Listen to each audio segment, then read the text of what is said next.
we're going to see some theorems that are related to continuous functions that are defined in in closed intervals. Okay, if we have a function f in a closed interval, which is a very restricting property, many functions don't fulfill this, but if you have this, we can know a lot of other things about this function that actually allow us to prove many interesting results. Okay, the first one, and I guess the most important one from these results, is Bolzano's theorem, that I guess most of you have seen in high school. And it says that if f is continuous in this closed interval a, b, and the f of a and f of b is smaller than 0, which means that the signs of the function f at a and b are different, then there is a value c in this interval, such that f of t if c is 0, okay, which is kind of intuitive, right? You have a function like this, and then let's suppose we have the value at a is going to be positive, for instance, and the value at b is going to be negative. Well, if the function is continuous, that means we can draw it without raising our pen from the paper, and at some point it's going to cross the x-axis, right? It also is the same if f is negative at a and positive at b, right? But actually proving this, it's actually very interesting and not so easy when you think about it than this intuitive idea, right?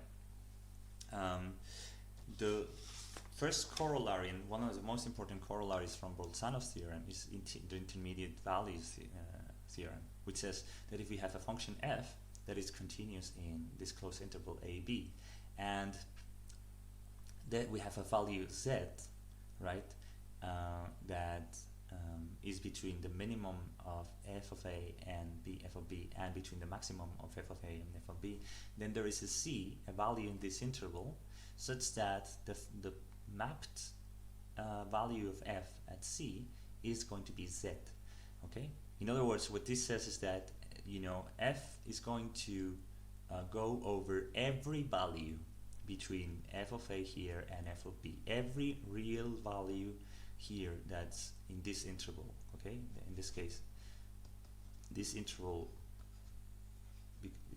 well, in this case, or the other way around, because f of b is smaller than f of a, right? The image of our function the image of f in this closed interval a, b is going to be a subset of, or also not such subset, it's going to contain this interval. Okay, this means that every value between the extremes is going to be covered. Okay, and the proof of this is very simple, because we need to apply Bolzano's theorem. We define this function g of x is f of x minus z, right? And it's continuous because it's the sum of two continuous functions. And so suppose that z is between f of b and f of a and f of b, right? It could also be the case that if f of a is greater than f of b, these two guys are changed, but it's the same thing nonetheless, right? Well, then if we have we subtract f of x in both sides, right? So we have f of a minus f of x smaller than z minus f of x smaller than f of b minus f of x, right? Now, and we change let's see, well, yeah, no, don't worry about this, it's not important.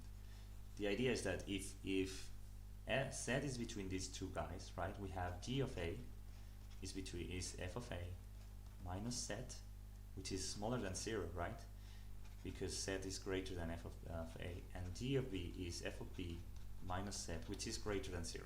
Okay, and if f of a and f of b change values, this is going to change direction, right? But in both cases, we have that g of a has one sign and g of b has another sign. Okay, well, applying Bolzano's theorem, it says that g has to cross the x-axis at some point between A and B. Okay, so there's a value C, such that g of c is 0. In other words, that f of c is equal to z, which proves the theorem. Okay? So, an application of this, okay, is that, for instance, if I tell you that this,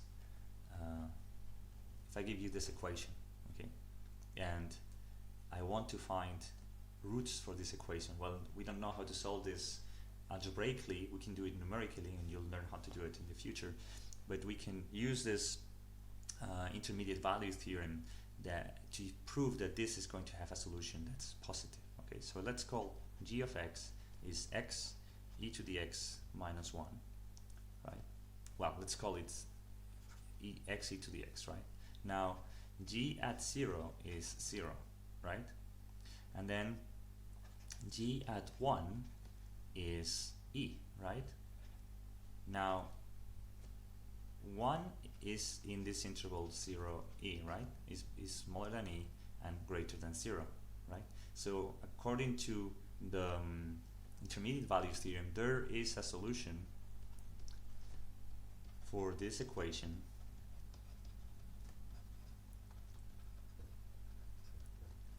in this interval, okay? In 0, 1, okay? Well, it's not 0, 1, it's in open 0, 1, right? Because 0 and 1 do not fulfill this equation, right? You see how to do this.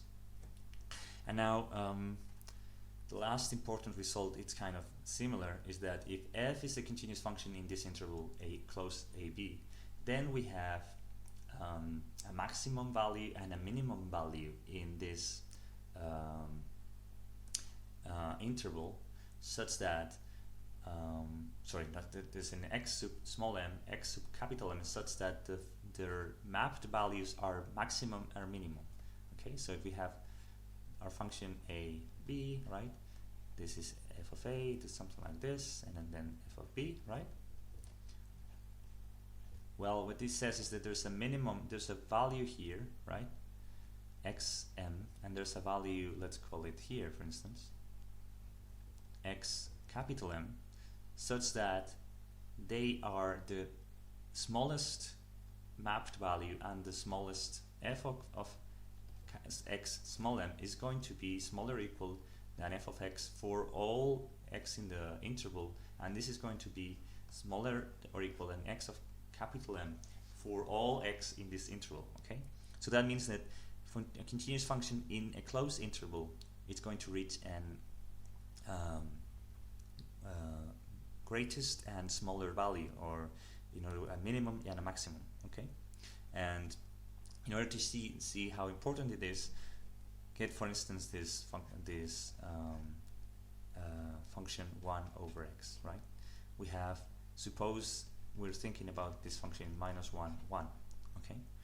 Well, this function is not continuous, right? Because at 0 there's a singularity, an asymptote. So that means that this theorem cannot be applied in it. It doesn't have a maximum or a minimum. It's not even bounded, right? This function close to 0, it's going to go to plus and minus infinity. So any value that we can think of as the maximum and minimum is going to be discarded, right? So that's important, that the function has to be continuous. And also, if we think about the closed interval, and that's a very important aspect, think about, for instance, the function f of x is x squared in this closed open 0, 1, right? Now the function is continuous in this interval, this whole interval. What's the maximum, right? Whatever we think about, if we think about any value, f of 1 minus epsilon, it's going to be 1 squared plus epsilon squared minus 2 epsilon, right? This is going to be smaller than 1. So if we choose, for instance, f of 1 minus epsilon divided by 2, this is 1 plus epsilon over 2 squared minus epsilon. Okay, this is going to be greater than this. Okay, so if we keep getting closer and closer and closer to 1, we keep increasing the function, because the function is increasing up until it gets to 1, right? So the supremum of this the values f of x, right, such that x is between 0 and 1. If you take this set, the supremum of this set is 1, right? That's an upper bound of all of these values, and that's the smallest upper bound. But 1 is not in the interval, okay? It's not a map value of any of those values, okay? So that's important. In order for these theorems to be true, f has to be continuous and it has to be defined in this closed interval, okay? And that's the end of the lesson.